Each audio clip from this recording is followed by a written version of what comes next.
মরীচিকার পেছনে লেখিকা মেহেরিন মারিয়াম পর্ব ২৪। অফিস রুমের কাউচের উপর বসে আছে ইউভান, হাতে ওয়াইনের গ্লাস, সুগঠিত বলিষ্ঠ শরীরের প্রতিটি ভাঁজ দৃশ্যমান। টেবিলের ওপর এখনও নোহা বসে কান্না করছে। সে যখন যেটা চায় তার কিছুই হয় না। শুরুটা বাচ্চামিতে হলেও এখন মোটেও নোহা এগুলোকে প্রশ্রয় দিতে চাচ্ছে না। ইউভান ফোন বের করে অফিসের ম্যানেজারকে কল করে পুরো অফিস ছুটি দিতে বলে দিল।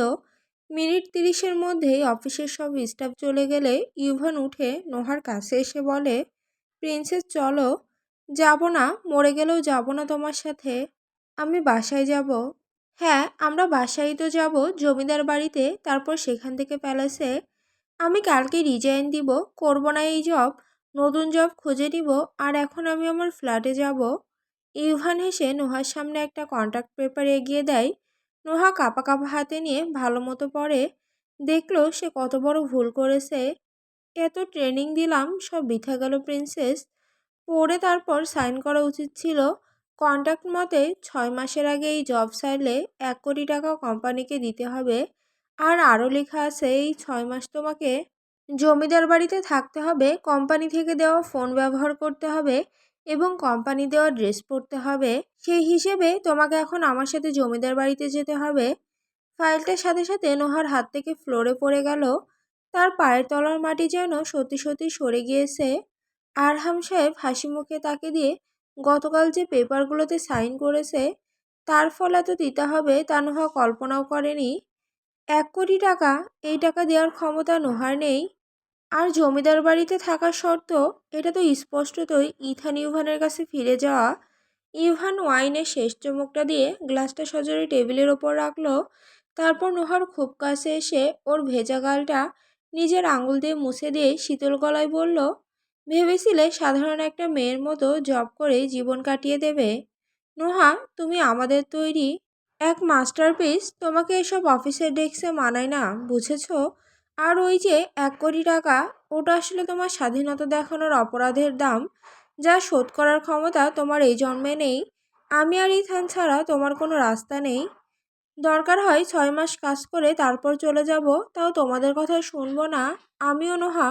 ইউভান এগিয়ে এসে নোহার কাছে দাঁড়িয়ে তার চিবুক ধরে দাঁত কিরমির করে বলে, আর এই নোহাকে তৈরি আমরা করেছি।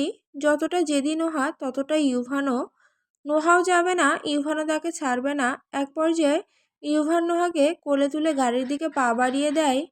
এদিকে নোহা ছটফট করতে করতে আর কিছুক্ষণ আগের ঘটনার ক্লান্তিতে জ্ঞান হারিয়ে ফেলে। গাড়ি এসে থামে জমিদার বাড়ির সামনে। গতকাল হোটেলে ছিল ইউভান, তাই নোহা বা ইউভানের কোনো খবরই কায়রা বা বাকি কেউ জানতো না। জ্ঞানহীন নোহাকে নিয়ে বাড়ি ঢুকতেই মিসেস কায়রার চোখ কপালে উঠল। নোহার ফ্যাকাশে মুখ, ঠোঁটের কোণে জমাট বাঁধা রক্ত আর অবিন্যস্ত দেশ দেখে যে কেউ আঁতকে উঠবে। কপালে চিন্তার ভাঁজ নিয়ে কায়রা দ্রুত এগিয়ে এসে বললেন, ইউভান, এই অবস্থা কেন নোহার? ও জ্ঞান হারিয়েছে কেন? আর তোমরা এতদিন পরে এভাবে হঠাৎ এলে? ইউভান কোনো উত্তর দিল না। চল শক্ত। Lucia D'Souza, David D'Souza, Nicholas D'Souza, Naomi D'Souza সবাই কৌতূহল নিয়ে দেখছে। ইউভান এক অদ্ভুত চোখে সবার দিকে তাকিয়ে সোজা নোহাকে নিয়ে সিঁড়ি বেয়ে উপরে তার নিজের ঘরের দিকে এগিয়ে গেল। ঘরের ভেতর ঢুকে লাথি দিয়ে দরজা বন্ধ করে নোহাকে শুইয়ে দিয়ে দাঁড়িয়ে রইল। ডেভিড ডিসুজা দরজায় নক করে ব্যাকুল হয়ে বললেন, ইউভান, দরজা খোলো। কি হয়েছে নোহার? ওরে এই হাল কে করলো? ভেতর থেকে ইউভানের গম্ভীর কণ্ঠস্বর ভেসে এলো। সবাইকে নিচে যেতে বলেন। কিছু হয়নি, ভয় পেয়ে জ্ঞান হারিয়েছে।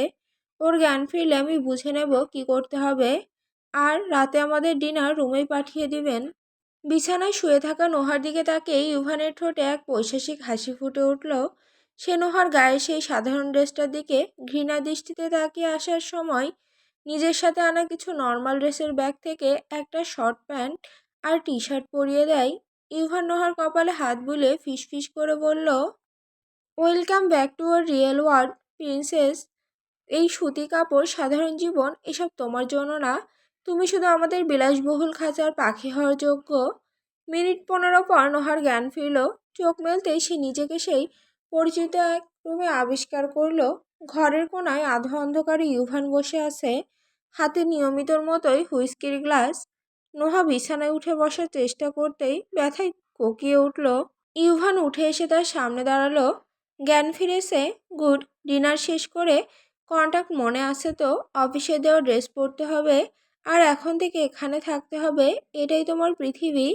ইথান কালকে আসতে, তারপর দেখা যাবে কি হয়। নোহা ঘৃণায় মুখ ফিরিয়ে নিল। আমি তোমাদের কেনা গোলাম না ইউভান, কেন এমন করছো আমার সাথে? ইউভান এক ঝটকায় নোহার দিকে এগিয়ে গিয়ে ওর চোখের উপর চোখ রাখলো। গোলাম না? 17 বছর আগে থেকে তুমি আমাদের কেনা সম্পদ নোহা। ইথান ফিরলে তোমাকে এমনভাবে ভেঙে চুরমার করে দেওয়া হবে যে তুমি পালানোর কথা স্বপ্নেও ভাববে না। নাও চেঞ্জ দ্য টপিক, না হলে আরও 4টা থাপ্পড়ে গাল লাল করতে দ্বিতীয়বারও ভাববো না। ইউভানের চোখের সেই উগ্র নেশা দেখে নোহা শিউরে উঠল।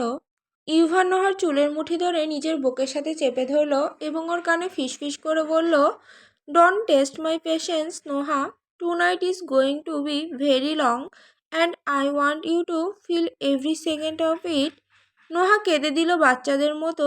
তার সমস্ত সাহস, সমস্ত বড় হয়ে ওঠার ভার শেষ। বাচ্চাদের মতো ঠোঁট উল্টে বলল, আমার কাউকে লাগবে না, খাবো না। আমাকে এত কিছু বলার পরে, এত কিছু সহ্য করার পরে আমি আর আগাবো কেন? আমার থেকে নাকি পতিতা ভালো? ব্যাডি, আমি তো শুধু তোমাকে আর ইথানকে নিয়ে আমাদের এই সাধারণ জীবনটাকে সুন্দর করতে চেয়েছি। মানছি আমি ভুল ছিলাম, কিন্তু তোমরা কি করলে? ইথান মারলো আমার। ব্যাডি, তুমিও থাপ্পড় দিয়েছো আমাকে। বলেই ঝরঝর করে কেঁদে দিল নোহা।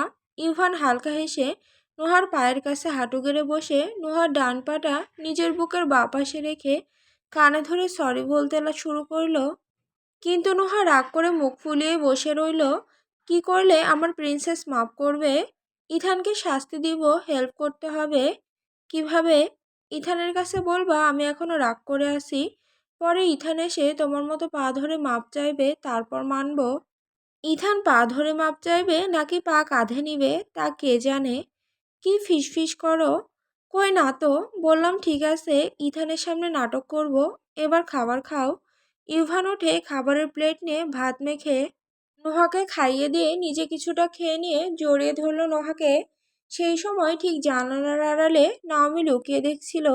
নোহার খাবার শেষে ইউভান নোহাকে ফ্রেশ করে এনে জড়িয়ে ধরে শুতেই ঘুমের রাজ্যে চলে যায়।